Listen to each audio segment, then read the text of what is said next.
Wherever you go, whatever you do, throw a little at it. Omax, Vest and Briefs. மயிலாடுதுறையில் 2 அரசு பேருந்துகள் நேருக்கு நேர் மோதி விபத்துக்குள்ளானதில் 23 பேர் காயமடைந்த நிலையில் மருத்துவமனையில் சிகிச்சைக்காக அனுமதிக்கப்பட்டுள்ளனர். கூடுதல் தகவல்களை செய்தியாளர் தீபன் வழங்க கேட்கலாம். வணக்கம் தீபன், இந்த விபத்து தொடர்பான முழுமையான விவரங்களை பதிவு செய்யுங்க. வணக்கம் திவ்யா. மயிலாடுதுறை அருகே 2 அரசு பேருந்துகள் நேருக்கு நேர் மோதிக்கொண்டதில் 23 பேர்கள் காயமடைந்தது பெரும் பரபரப்பை ஏற்படுத்தியுள்ளது.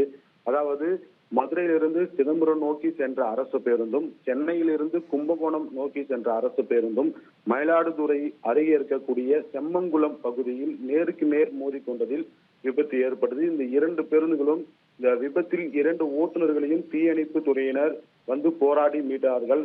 பயணித்த அந்த 2 பேருந்துகளிலும் பயணித்த 23 பேர்கள் படுகாயம் அடைந்துள்ளார்கள். உடனடியாக அவர்களை மீட்டு அருகில் இருக்கக்கூடிய அரசு மருத்துவமனைக்கு அனுப்பி வைத்துள்ளார்கள். தொடர்ந்து அவருக்கு மருத்துவர்கள் சிகிச்சை அளித்து வருகிறார்கள். நிலையில் அரசு பேருந்து, அதாவது SCTC அரசு பேருந்து ஓட்டுநர் விவேக், கனி ராஜா மற்றும் TNSCTC driver Sarathkumar, conductor Nagarajan மற்றும் 2 பயணிகள் என உட்பட 6 பேருக்கு கை கால்களில் எலும்பு முறிவு ஏற்பட்டுள்ளது. தொடர்ந்து அவர்களும் தீவிர சிகிச்சை பிரிவில் அனுமதிக்கப்பட்டு சிகிச்சை பெற்று வருகிறார்கள்.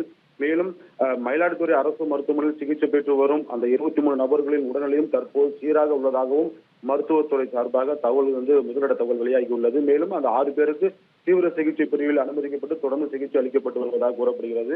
இந்த நிலையில் அரசு பேருந்துகள் நேருக்கு நேர் மோதிக்கொண்டு 23 பேர்கள் படுகாயமடைந்த சம்பவம் மயிலாடுதுறை பகுதி முழுவதுமாக பெரும் பரபரப்பையும் சோகத்தையும் ஏற்படுத்தியுள்ளது.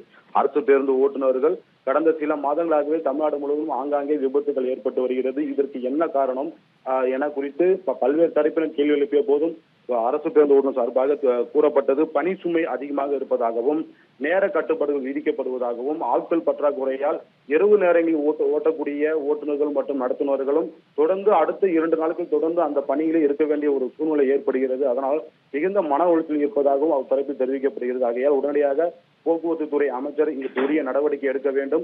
காலியாக இருக்கக்கூடிய அந்த ஓட்டுநர் மற்றும் நடத்துனர் இடத்தை பூர்த்தி செய்ய வேண்டும். இனி வரும் காலங்களில் அரசு பேருந்துகளில் விபத்து ஏற்படாத வண்ணம் அவர்கள் நடவடிக்கை எடுக்க வேண்டும் எனவும் கோரிக்கை வைக்கப்பட்டுள்ளது. அது மட்டும் இல்லாமல் அரசு பேருந்துகள் அனைத்துமே முழுமையாக பராமரிப்பு இல்லாமல் இருக்கின்றன. அவற்றை முழுமையாக பராமரிக்க வேண்டும் எனவும் பொதுமக்கள் தரப்பில் கோரிக்கை வைக்கப்பட்டுள்ளது. விவரங்களுக்கு நன்றி தீபன்.